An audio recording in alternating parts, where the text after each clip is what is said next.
सच्चा रंग इश्क दा बाकी सब झूठे रंग ले आ दिल मैंने यार के रंग में बिन तेरे मर जाना जीना तेरे संग में तू भी कभी हंस के बोल माहिया।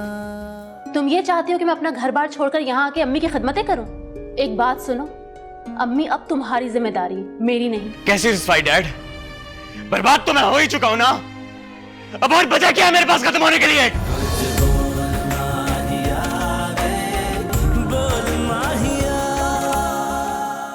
जी, फिर क्या सोचा आपने? डिवोर्स के पेपर्स कब भिजवा रहे हैं? हमाद की तबीयत ठीक नहीं है, अभी तक वो तुम्हारी बेवफाई के सदमे से पार नहीं निकला। जैसी तबीयत संभलेगी तो मैं उसे राजी कर लूंगा। वो तलाक के कागजात पर दस्तखत करने को तैयार नहीं हो रहा। मुझे थोड़ा सा वक्त दो, मैं उसे मना लूं। वक्त ही तो नहीं है मेरे पास। ना सिर्फ मुझे डिवोर्स के पेपर्स चाहिए बल्कि प्रॉपर्टी के पेपर्स भी और मेरी बेटी भी। देखिए ताया जान, मैं सब तमाशे नहीं करना चाहती हूँ। मैं उस घर में नहीं हूँ, लेकिन आज भी मुझे उस घर की इज्जत का ख्याल है। मैं नहीं चाहती कि मैं आप लोगों को कोर्ट कचहरी इस सब में फंसाऊं। Trust me. तुम्हें खानदान की इज्जत कितनी अजीज है ये मैं अच्छी तरह जान चुका हूं। अब असल बात की तरफ आओ। मैं तुम्हारे मुतालबात मानने को तैयार हूं। तुम्हें अदालत का दरवाजा खटखटाने की जरूरत नहीं पड़ेगी। मुतालबात? कैसे मुतालबात? तुम्हें पैसे चाहिए ना, तो मैं देने को तैयार। 5 करोड़ का चेक तुम्हें मिल जाएगा। 5 करोड़? हाँ, 5 करोड़। लेकिन तुम्हें इसके लिए मेरी शराइत माननी पड़ेंगी। मरियम तुम्हें कभी नहीं दूंगा। मैं तुम्हें उससे मिलने से नहीं रोकूंगा, लेकिन वो तुम्हारे साथ नहीं जाएगी। बोलो, शर्त मंजूर है तुम्हें?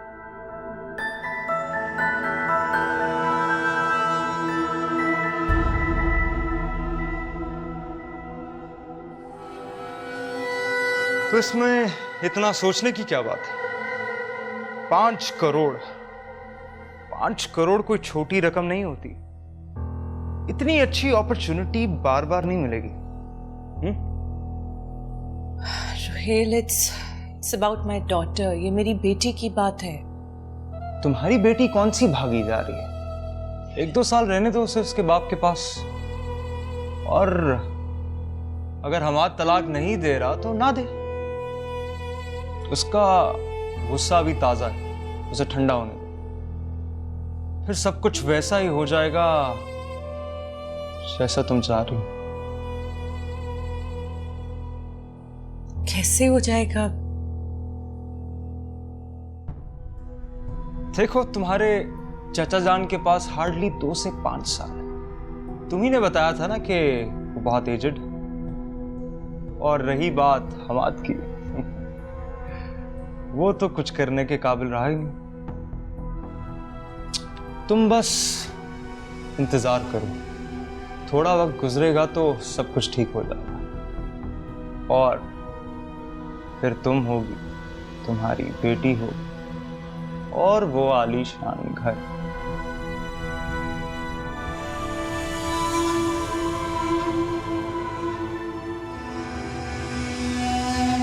और तो और अब उसने तलाक का मुतालबा भी कर दिया है। एक से बढ़कर एक हमाकत कर रही है ये लड़की। वो तो भाई साहब है जिन्होंने 5 करोड़ देकर उसका मुंह बंद कर दिया, वरना ये नालायक लड़की पूरे खानदान को अदालत में घसीटती, पूरे खानदान की इज्जत नीलाम होती। अम्मी, मुझे तो लग रहा है कि आप ही का कोई ब्रेन वॉश कर रहा है। हाँ बेटा, तशवीश तो मुझे भी हो रही है। पता नहीं किस कमबख्त ने उसे जाल में फंसाया है, वरना तुम तो अच्छी तरह जानते हो नरमीन तो ऐसी नहीं थी। बस कर दे अम्मी, नरमीन बहुत सेल्फिश औरत है। उसने कभी अपने अलावा किसी और के बारे में सोचा ही नहीं था। अगर उसे जरा सी परवाह होती ना तो ऐसी हरकत करने से पहले वो 1000 बार सोचती कि ना जाने हमें किस किस को मुंह देना पड़ेगा।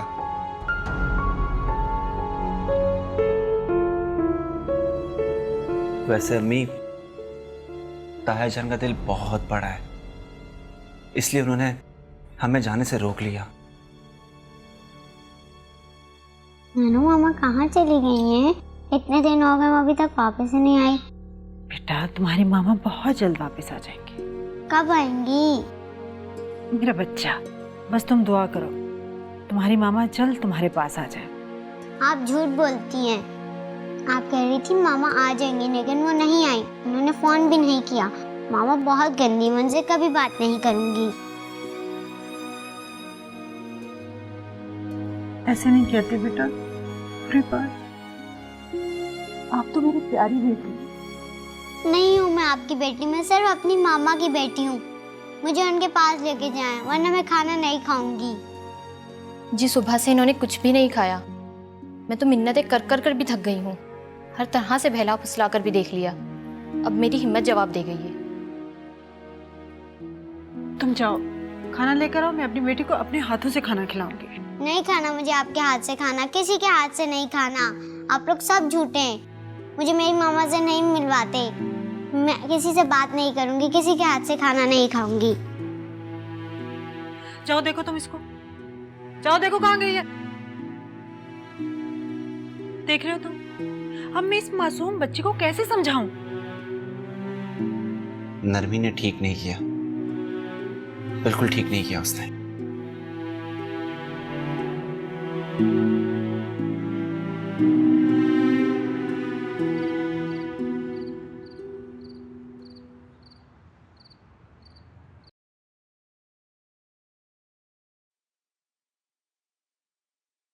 अमाद, देखो कौन आया।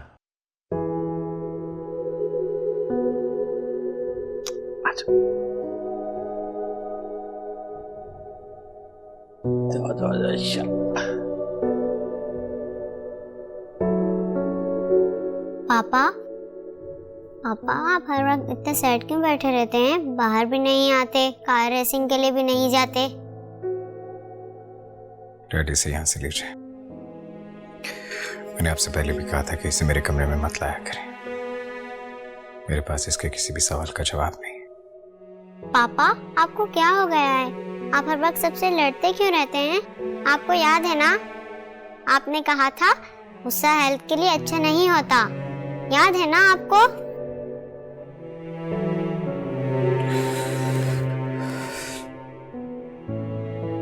पापा आप रोए मत, मामा जल्दी वापस आ जाएंगी।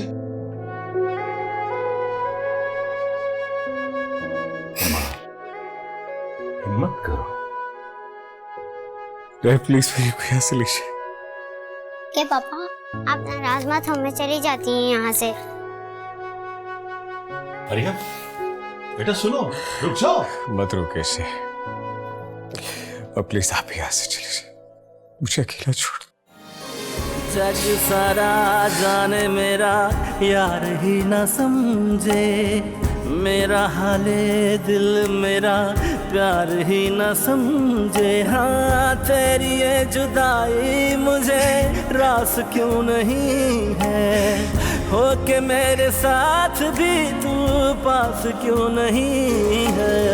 सांभ सांभ रखा यादा कोल माहिया वे, सांभ सांभ रखा यादा कोल माहिया।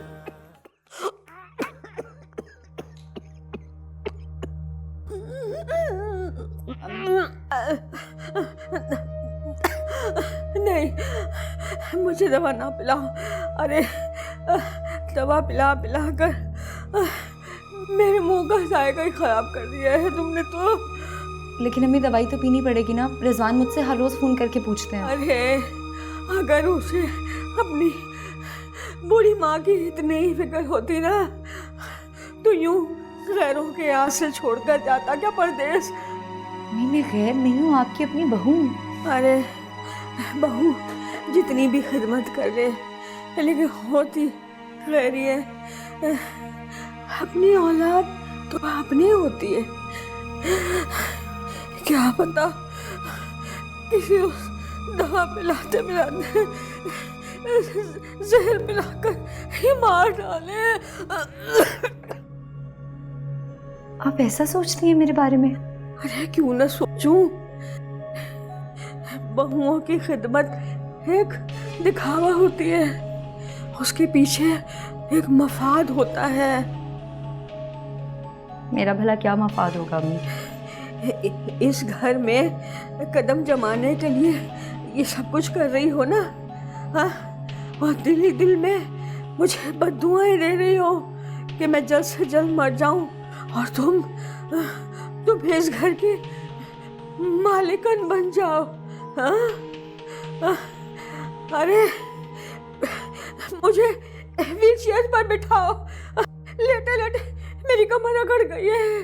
अरे अरे सुना नहीं तुमने? वो अम्मी, मैं आपको अकेले कैसे संभाल सकती हूँ? शफक आपी भी आती होंगी, हम उनका इंतजार कर लेते हैं। अरे मैं कह रही हूँ ना, मुझे बिठाओ तुम। तो एक बात मेरी, तुम्हारे भेजे में बैठती क्यों नहीं है? मुझे बिठाओ व्हील चेयर पर, बिठाओ जी। उठाओ, मैं थक गई हूँ, मैं लेटे लेटे।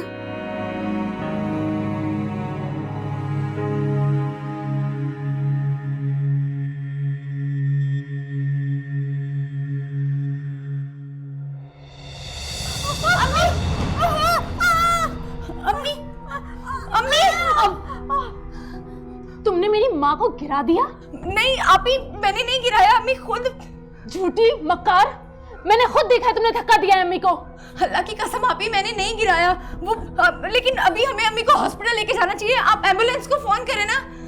हॉस्पिटल तो फोन कर ही लूंगी मैं, लेकिन उससे पहले क्यों ना तुम्हारे मियाँ को फोन करके बताऊं तुम्हारी कारस्तानी कि किस तरह बेदर्दी से तुमने हमारी माँ को गिराया है।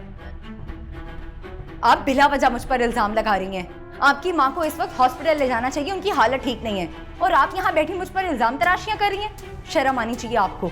आप अपने भाई को फोन करना चाहती हैं ना, उन्हें शिकायतें लगाना चाहती हैं, जरूर लगाएं, लेकिन इस वक्त मुझे अपनी नहीं आपकी माँ की परवाह है। मैं ही जाके किसी को बुलाती हूँ। बड़ी आई अम्मी की हमदर्दी करने वाली।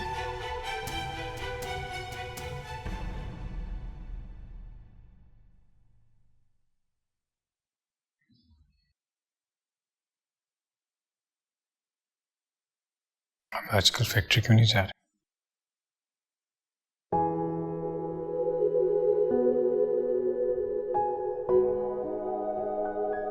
दिल नहीं करता बेटा, सच पूछो, फैक्ट्री तो क्या किसी काम में भी दिल नहीं लगता। अगर फैक्ट्री चला भी जाऊं तो दिल यहीं अटका रहता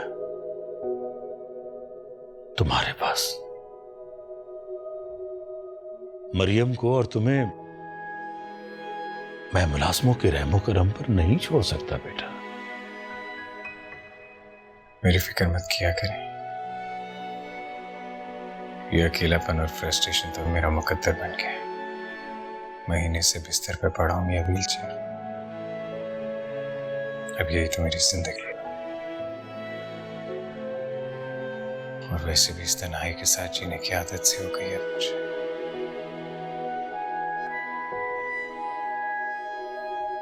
मायूसी की बातें क्यों कर रहे हो अम्मा? इंसान को अल्लाह की ज़ात पे भरोसा रखना चाहिए बेटा। मुझसे भी तो इसी दुनिया में होते हैं ना। मुझसे डॉक्टर मुस्तफा ने कहा कि अगर हमाद में जीने की उमंग और विल पावर हो ना, तो हमाद अपनी बीमारी के साथ डटकर मुकाबला कर सकता है, नामुमकिन को मुमकिन बना सकता है, अगर तुम चाहो तो। मेरी फिक्र छोड़ें डैड, बस मरियम का सोचें। और यूं फैक्ट्री से मुंह मोड़ कर कब तक घर बैठे रहेंगे? तो फिर तुम बताओ, मैं क्या करूं मैं? मरियम मुलाजमों से संभलती नहीं, भाभी की उम्र नहीं रही बच्चे संभालने की। मेरी समझ में नहीं आ रहा कि मैं उसे कैसे संभालूं।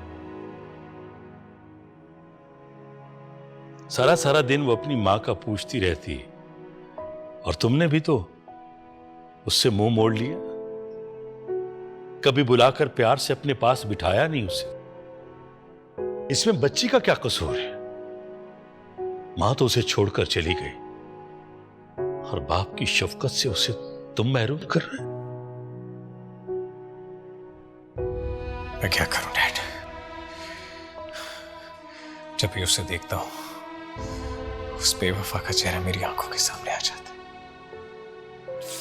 नरमीन से जुड़ी हर चीज से मुझे नफरत हो गई है, और मरियम तो है ही उसकी बच्ची। पागलों जैसी बातें मत करो। इसमें उस बच्ची का कोई कसूर नहीं है। वो बेटी है तुम्हारी। भला कोई बाप अपनी औलाद से नफरत करता?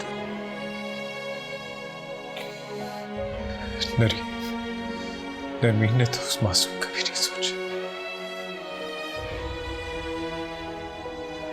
उसने तो अपनी बेटी के साथ ज्यादती की, और जो तुम कर रहे हो अच्छा तुम भी नहीं कर रहे।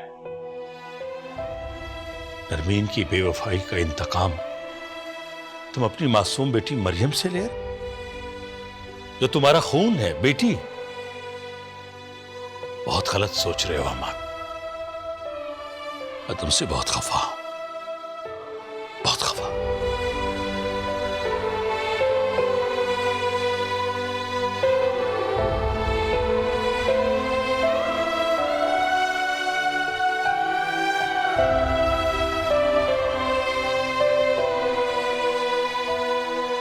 हाँ रिजवान, हाँ अम्मी को हॉस्पिटल से ले आए हैं।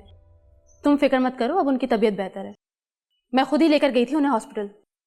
तुम्हारी बीवी ने तो इतनी बेहिसी का सबूत दिया है ना, हद होती है।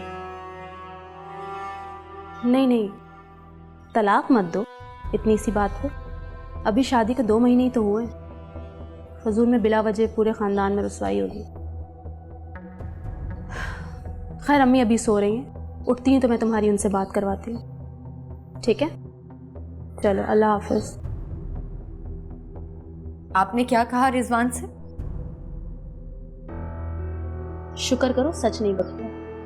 अगर उसे ये बता देती कि तुमने जानबूझकर अम्मी को धक्का दिया तो उसने आज ही 3 बोल बोलकर ना तुम्हें फारिग कर देना था। आप अच्छी तरह जानती है कि मैंने ऐसा कुछ नहीं किया। मैं ऐसा करने के बारे में सोच भी नहीं सकती।